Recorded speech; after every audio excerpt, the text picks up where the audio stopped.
நம்மளுடைய துன்பத்துக்கு உடம்பு மட்டும் காரணம் இல்லை.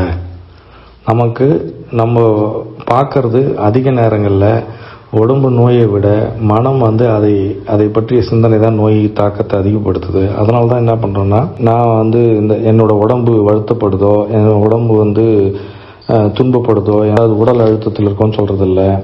அதுக்கு பதிலாக நான் மன அழுத்தத்தில் இருக்கேன், நான் துன்பப்பட்டு இருக்கேன், நான் வலியில் இருக்கிறேன், என் உடம்பு என்னோட கையோ உடம்போ கஷ்டப்படுது அப்படின்னு சொல்கிறோம். அப்போது உடம்பு பாதிப்பை விட அதை பார்க்கும் விதம் மனம் என்பது மனதில் தான் அதிகப்படியான மாற்றங்களும் துன்பங்களும் நிகழுது அப்படின்றத நம்ம பார்க்குறோம். நாம் உடம்பா மட்டும் இருந்திருந்தா ஏதோ ஒரு நல்லது நடக்குது கெட்டது நடக்குது அப்படின்னு சொல்லிட்டு அதை மட்டுமே சிந்தித்து கொண்டு அதன் அடிப்படையில் இயங்கியிருப்போம். ஆனால் அதுக்கு மேலே ஏதோ ஒன்று இருக்குதுன்றத நமக்கு அப்பப்போ தெரிந்து கொண்டு வருகிறது. நமக்கு இந்த உடல் இல்லாமல் கூட உனக்கு மிகப்பெரிய, அதாவது உடலுடைய அறிவே இல்லாமல் கூட நமக்கு பெரிய ரிலீஃப்லாம் தெரியுது அப்படின்றார்.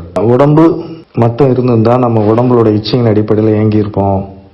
ஆனால் அதுக்கு மேலே நமக்கு ஒரு சின்ன புன்முறுவல், சின்ன சந்தோஷம், சின்ன அன்பு, சின்ன கருணை இதெல்லாம் இருக்கிறதுனால நமக்குள்ள ஒரு தெய்வீகத்தன்மை வாய்ந்த விஷயங்கள் ஏதோ இருக்குது.